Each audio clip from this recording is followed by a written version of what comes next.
No suporto el Paul Mescal. Endavant, odieu-me. Masculinitat fràgil. That's what girls have to think about all the time. El cas és que els homes em costen de creure. Vull dir que jo mateix ho soc i tot sovint em costa d'empassar-me. I per sort en tinc molts propers que valoro moltíssim i me'ls crec molt. Però un actor interpretant una obra, el més probable és que el primer que vegi sigui l'actor interpretant aquell personatge. O un escriptor, el més probable és que em costi d'empatitzar amb uns personatges descrits pels seus actes més que uns actes descrits per les seves emocions. Ara sí que me la crec i ara em matarà l'al·lèrgia per acariciar-la.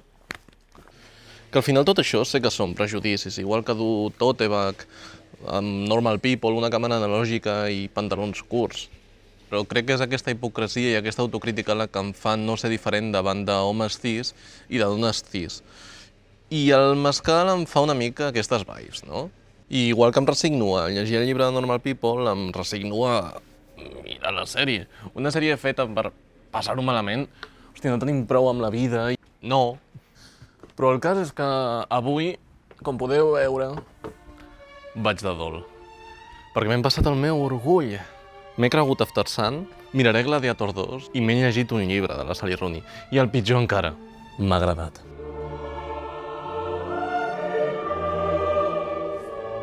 Com podeu veure, estic vestint el dol.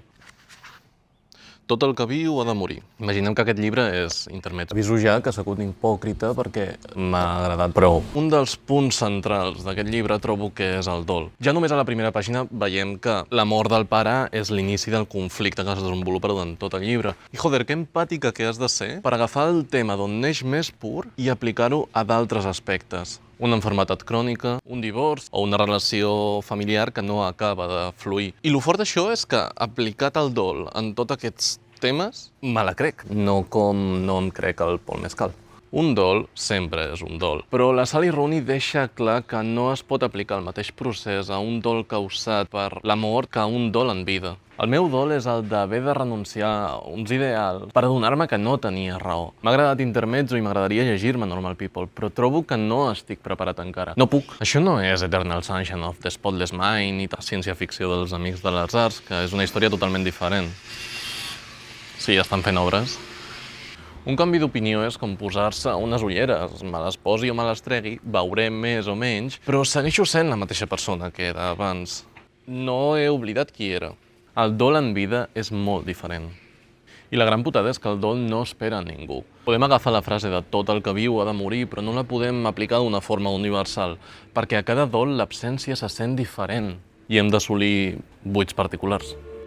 No sembla estrany que qui deixés per la posteritat la frase de l'absència és la forma més forta de presència fos un altre escriptor irlandès, el James Joyce, conegut per ser autor de l'Ulisses dolent, l'obra de la que s'ha analitzat més la seva forma que el seu contingut. Però què passa si apliquem aquesta sentència als tipus de dol en vida que hem comentat abans? L'exparella segueix vivint malgrat no sabem res de la seva vida i les possibilitats als nostres caps són més grans de la realitat que teníem quan aquella persona era present. I pel que fa a l'enfermetat crònica, quan és invisible impacta molt més en la vida d'un mateix que en la dels altres. Però jo no puc parlar d'això. Sí que tinc una persona que pot parlar d'això. Hola, mama, què tal? Hola, Ian, bé.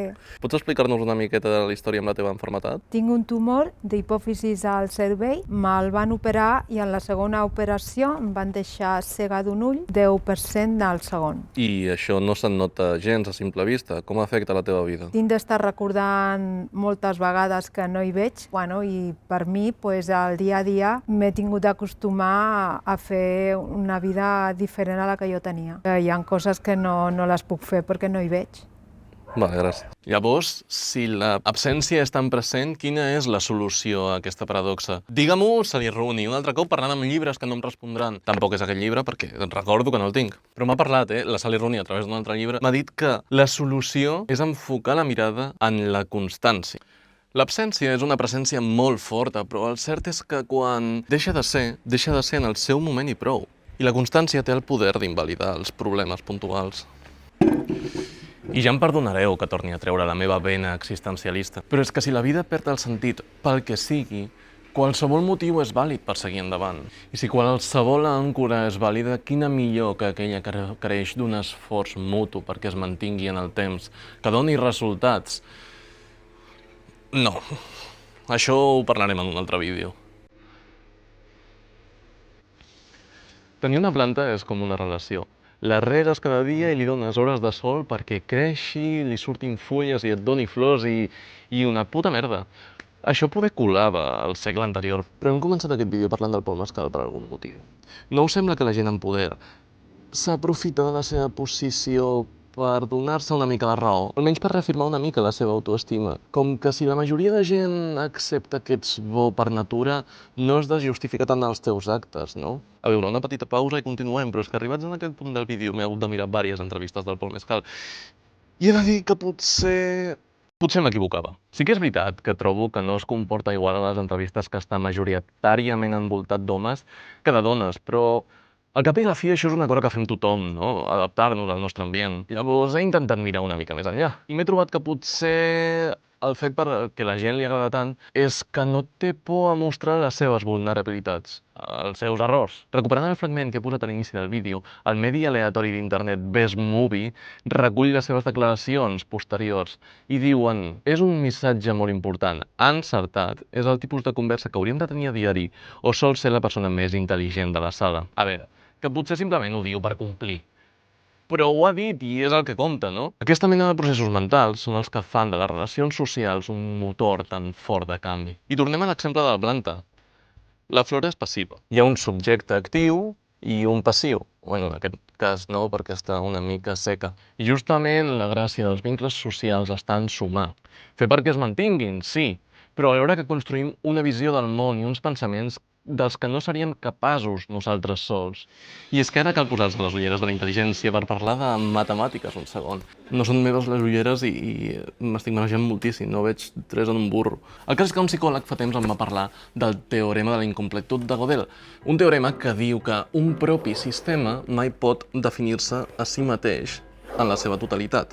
Posem, per exemple, les multiplicacions. 6 per 4. 6 per 4, 24 molt ràpid. Però per explicar-lo hem d'explicar la suma. 4 més 4 més 4, Què vull dir amb això? Doncs que els vincles socials que més valen la pena són aquells que generen certa discòrdia. Vaja, una ment àgil en un entorn segur. I no oblidem que estic parlant d'intermezzo. I igual que parla sobre els vincles socials, també parla sobre el paternalisme com el principal error a l'hora de nodrir-se d'aquestes relacions. No patiu, no entraré en spoilers, només vull dir que em sembla interessant com mostra que diferents moments vitals són més propensos a actuar d'una forma. Tot sigui dit, aquest és un tema molt complicat en el que no es pot deixar de banda que les coses, quan surten malament, poden sortir molt malament. I tot i que és prou optimista el llibre en aquest aspecte, trobo que deixa interpretació del lector aquestes situacions. Certes preguntes. S'exerceix el mateix poder quan és l'home o la dona el que és més gran? Pot existir una diferència de consciència entre els diferents actors? I quin paper juga la maduresa i l'estabilitat en tots dos sentits? Trobo que la Sally, sense emmullar-se massa en les possibles conseqüències nefastes que poden sorgir, sí que assenyala els possibles errors principals de que surti malament. I no parlo només de relacions amoroses, ella tampoc. També de familiars, pares, filles, germans i amistats. I creure que les experiències viscudes ens fan estar un pas per davant o un per darrere pot ser una de les principals causes d'error a l'hora de forjar quelcom sa. Tot obrint un abisme que impedeix l'aprenentatge mutu i propicia la superioritat i el paternalisme. I aquesta perspectiva, sobretot, pot ser un impediment quan ens trobem en situacions de les que no sabem en sortir-nos. Ens podem capficar tant com vulguem en una qüestió que el camí més curt per arribar a una solució diferent serà una opinió externa. I ara sí que per saber a lo que parlo hauríeu d'arribar al final del llibre. Que bé que l'estic venent, ni que fos el meu llibre.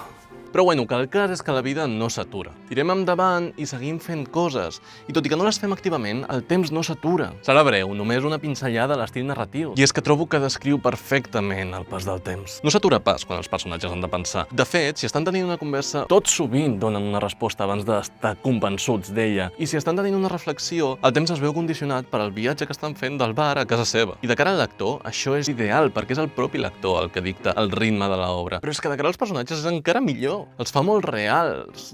No fa ràbia que s'encallin. Hi ha tantes coses al cap, tants estímuls al seu voltant, que és normal que no aprofundeixin en un tema com ens agradaria, com nosaltres ho veiem, fins que obrim els ulls a escoltar altres persones. I és justament aquest ritme que no s'atura el que fa del dol un sentiment tan evident durant tota l'obra. Gaudim d'experiències, coneixem nova gent, descobrim gustos nous, estimem, odiem i, en conclusió, canviem. I ho fem constantment, però és probable que no ens adonem fins que pensem en allò que ja no hi és. Una sensació que sorgeix de compartir amb la gent que estimem els nostres avenços, del tot altruista. D'alguna forma, el dol és un procés constructiu que ens obliga a mirar dins nostre, ser vulnerables, alhora que mostrem les nostres febleses i aprenem a valorar. I és obvi que és un procés dur, però no és un procés constant. S'ha de poder tractar amb certa banalitat, o almenys amb cert costumbrisme. Assumir el nostre entorn, els sorolls. La Sally Rooney ho fa millor que jo, que només he après a suportar una mica el Paul Mescal. Paciència i temps. Potser en algun moment estaré preparat per llegir Normal People. I pel que fa al dol en vida, doncs ser conscients de la presència de l'absència per poder valorar què és el que ens incomoda més. Quan tu et trobes en una situació que la teva visibilitat reduïda fa més complicada, què és més fàcil per tu? Enfrontar-t'hi per aconseguir fer-ho igualment o assumir que no ho pots fer? Assumir que no la puc fer. Quina requereix més esforç per part teva? Lluitar per poder-la arribar a fer. Quina et reconforta més? Poder lluitar. El dol és assumir el que m'ha passat i integrar-lo a la meva vida, al dia a dia. Vaig tenir de lluitar. És més fàcil afrontar coses on no puc arribar. Cercar la incomoditat per sortir de la zona de confort? No sé. Poder hi ha un altre vídeo en aquest canal que parla amb més profunditat d'això i que està per algun lloc. Però bueno, anem acabant ja, que estic perdent el fil. No és que estigui radicalment en contra de les 7 fases del dol, però sí que he obviat l'estereotip conscientment, perquè crec que aquest llibre del que parla és de com cadascú té una forma diferent d'enfrontar el dol i de superar-ho. I la comparació amb els altres tot sovint és el camí més curt fins a la frustració. No existeix una fórmula miraculosa i universal per enfrontar-nos a això. Que sí ajudes per entendre que l'únic que podem fer és construir un futur. Mai ens encallem, mai tirem enrere. Demà serem unes persones diferents a les que érem avui i sovint no ens adonem. Però si estàs passant un dol i arribes en aquest punt en què de sobte ets conscient del temps que ha passat sense que allò sigui part de la teva vida, fes l'esforç també d'adonar-te com has canviat tu en aquest temps. Sigues conscient del que sí que hi és i adona't de que la persona que ets avui pot enfrontar-se a aquest conflicte d'una forma que el teu jo d'ahir no podia. I d'aquesta manera arribarà el dia en què puguis treure pit, orgullós, de la persona que has esdevingut en valorar el teu entorn. Allò que hi és i allò que mai no tornarà, tot segueix dins teu, així que mostra-ho al món en els teus actes. Però bueno, un altre vídeo que s'acaba i jo segueixo sense trobar la llum amb les voltes que he fet avui. L'últim vídeo va tenir molt bona acceptació i realment agraeixo les vostres opinions en persona, però també les podeu deixar als comentaris per fer una mica de volum, no? Donar like, subscriviu-vos i totes aquestes coses. Fins aquí el vídeo i ens veiem en el següent. Segurament el següent serà el dels Grammys o el de la Passió, que encara està en construcció perquè estic llegint el llibre que de veritat he fingit que era intermezzo. En fi, espero que tot us vagi bé. Si esteu en una situació complicada, podeu trobar alguna forma de sortir-vos. Temps, ciència i amb la cultura ens fa veure noves formes de veure el món. Agur.